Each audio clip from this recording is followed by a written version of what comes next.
Hello viewers, আসসালামু আলাইকুম। আজকে আমরা দেখব কিভাবে কমান্ডের মাধ্যমে একটা ইউএসবি ড্রাইভকে বুটেবল করা যায়। তো প্রথমে আমরা দেখব ইউএসবি ড্রাইভটা কি অবস্থায় আছে, এটা কত জিবি, এর সাইজ, তারপর এটা ডিস্ক নাম্বার হিসেবে কত নাম্বার ডিস্ক, এটা আগে দেখব। ডিস্ক লিস্ট ডিস্ক যেখান থেকে শো করলো, দেখেন এখানে 3টা ডিস্ক আছে আমাদের কম্পিউটারে। এর মধ্যে প্রথমটা 0 নম্বরটা হচ্ছে প্রায় 700 জিবি হার্ড ডিস্ক। তারপর এসএসডি হিসেবে আছে হচ্ছে আপনার 1 নাম্বার 230 জিবি, এটা হচ্ছে এসএসডি।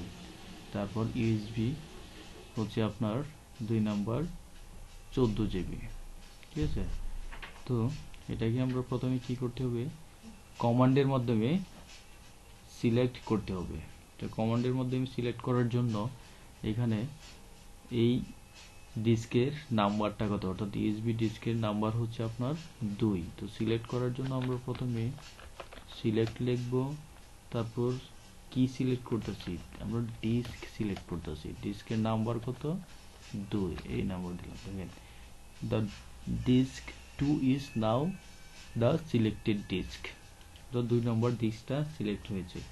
তার পরবর্তী কাজ হচ্ছে, এই ডিস্কের মধ্যে অনেক কিছুই থাকতে পারে, আগের পূর্ববর্তী কোনো ফাইল ফোল্ডার অনেক কিছুই থাকতে পারে, এগুলোকে আমরা ক্লিন করে দেবো একবারে। ঠিক আছে, দেখেন এখানে এই যে ডিস্ক ম্যানেজমেন্টে আমরা যে আসলাম, এখানে দেখেন এটা পার্টিশন টার্টিশন করা আছে, ফোল্ডার টোল্ডার অনেক কিছুই থাকতে পারে। তাই এটাকে আমরা ক্লিন করে নিব, অর্থাৎ ফরম্যাট দিয়ে নিব। ঠিক আছে, এটা ফরম্যাট দেওয়ার জন্য আমরা এখানে শুধু ক্লিন লিখব। ক্লিন লিখে এন্টার টাইপ করব, তাহলেই কি ক্লিন হয়ে যাবে। ক্লিন, তারপর কি করব, এন্টার। দেখেন disk parts succeeded in cleaning the disk. দেখেন এটা ক্লিন হয়ে গেছে একবার, এবারে ফরম্যাট হয়ে কি হয়ে গেছে, আনএলোকেটেড হয়ে গেছে, অর্থাৎ পুরা 14.44 জিবি কি একদম খালি হয়ে গেছে। তারপরের কাজ হচ্ছে আমরা এখানে পার্টিশন তৈরি করব। ঠিক আছে, তো এখানে একটাই পার্টিশন তৈরি করতে হবে। হ্যাঁ, যেহেতু আমরা শুধু এখান থেকে ওয়েস দিব। তো পার্টিশন তৈরি করার জন্য আমার লিখতে হবে কি, ক্রিয়েট পার্টিশন।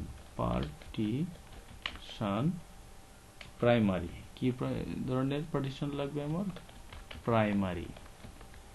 হ্যাঁ, প্রাইমারি। এন্টারে চাপ দিব। Will be disk succeed in change creating the specified partition. দেখেন এখানে একটা পার্টিশন হয়ে গেছে।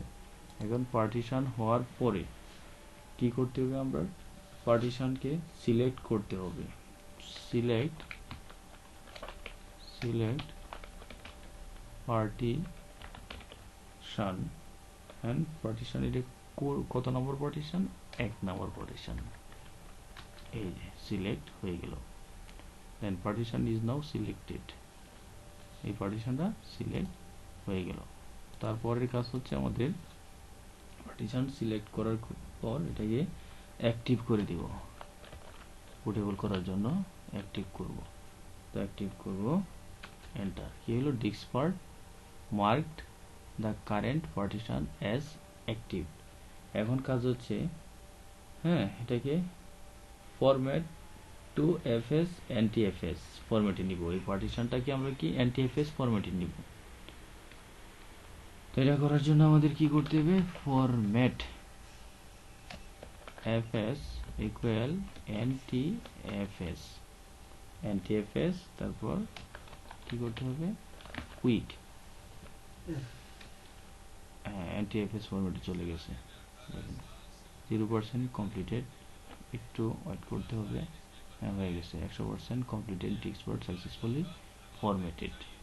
এখন আমরা কি আমাদের ডিভাইসে অ্যাসাইন করিয়ে দিব এই আমাদের ইউএসবিটাকে। দেখেন এখনো অ্যাসাইন হয় নাই, অ্যাসাইন করে দিচ্ছি। এই যে দেখেন আমাদের ডিভাইসের সাথে কানেক্ট হয়ে গেছে। এটা কি নামে হয়েছে, ইউএসবি ড্রাইভ জি। ঠিক আছে, হেলদি একটি প্রাইমারি পার্টিশন, সাইজ হচ্ছে কি 14.44 কি 4 জিবি NTFS ফরম্যাট। ওকে, আজকের মতো এ পর্যন্তই। আসসালামু আলাইকুম।